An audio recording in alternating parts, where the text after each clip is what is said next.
yang telah kita pelajari sebelum ini menerangkan betapa Rasulullah SAW melarang umatnya daripada melakukan beberapa perbuatan yang membawa kepada pergaduhan, perpecahan dan permusuhan di kalangan umat Islam.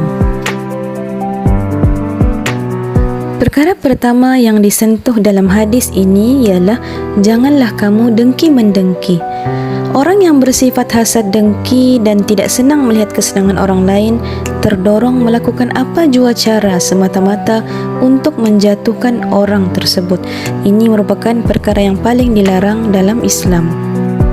Dengki-mendengki yang dimaksudkan dalam hadis ini juga iaitu perbuatan dengki kepada perkara-perkara yang tidak sepatutnya, tetapi dalam perkara lain kita patut ada sifat sedikit rasa iri hati. Contohnya, kita dengki apabila orang dapat mematuhi ataupun menuruti perintah Allah Subhanahu Wa Taala dengan baik. Kenapa kita tidak?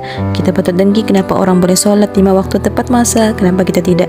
Itu adalah perkara yang boleh kita simpan sedikit rasa dengki, tetapi bukan dengki apabila seseorang itu mendapat kelebihan ataupun mendapat kejayaan daripada kita.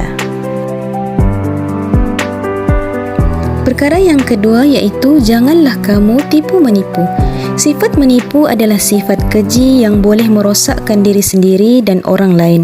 Dari sekecil-kecil perkara hingga sebesar-besar perkara, jika terbiasa menipu maka akan rosaklah masyarakat atau organisasi. Biasa kita dengar selalu orang kata tipu sunat, bohong sunat. Dalam Islam tidak ada istilah tipu atau bohong sunat, melainkan dalam 3 perkara sahaja. Yang pertama, apabila seorang suami itu berbohong untuk supaya istrinya lebih gembira ataupun suka. Kedua, dalam peperangan. Dan ketiga, untuk mengelakkan ataupun memutuskan, meleraikan sesuatu pergaduhan. Contoh apabila seorang suami berbohong kepada istrinya agar istrinya suka. Contohnya seperti apabila si istri bertanya, sedapkah masakan di hari ini? Dengan suami untuk melembutkan hati istri, dia kata sedap, walhal masakan istrinya itu sangat masin, tetapi untuk menjaga hati istri dia mengatakan sedap. Itu adalah contoh berbohong bagi membuatkan istri itu gembira dan suka. Perkara yang ketiga, janganlah kamu marah-memarahi. Sifat suka marah kepada sesuatu perkara yang tidak kena pada tempatnya adalah perkara yang sia-sia dan boleh menyebabkan pergaduhan. Ada orang yang bersikap suka marah hanya kerana perkara kecil dia boleh mengamuk, hanya kerana perkara kecil dia boleh bermusuh dengan orang. Ini adalah sikap yang kurang baik. Islam menganjurkan beberapa cara mengawal kemarahan. Yang pertama, jika orang yang marah sedang berdiri, hendaklah duduk. Yang kedua, jika orang yang marah sedang duduk, hendaklah baring.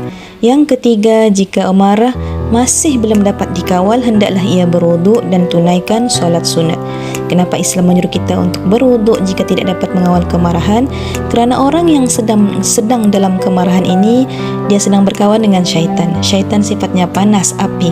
Jadi untuk memadam api kepanasan tersebut, dianjurkan kita untuk mengambil wuduk agar api kemarahan itu terpadam, kerana wuduk itu sifatnya sejuk, air. Perkara yang keempat, janganlah kamu belakang membelakangi. Yang dimaksudkan dengan belakang membelakangi ialah tidak bertegur sapa dan tidak bercakap disebabkan pergaduhan atau salah faham yang berlaku sesama sendiri. Islam melarang umatnya tidak bertegur sapa selama lebih daripada 3 hari.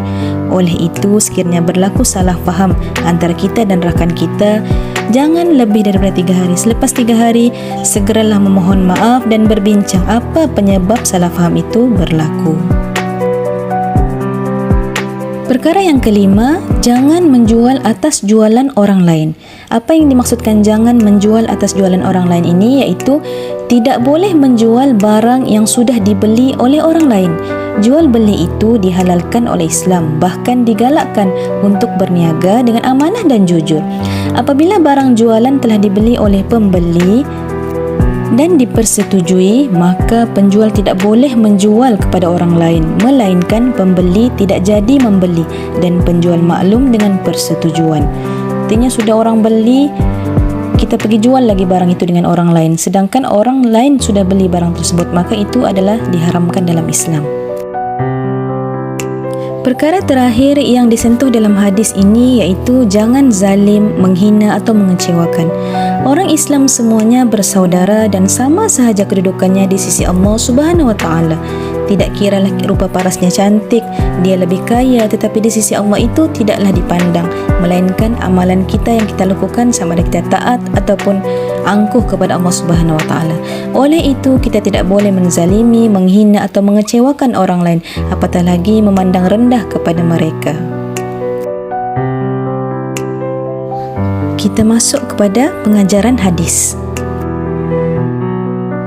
Pertama, kita perlu buang sifat dengki, menipu, berkelahi dan sebagainya. Jangan ada sifat-sifat yang buruk ini.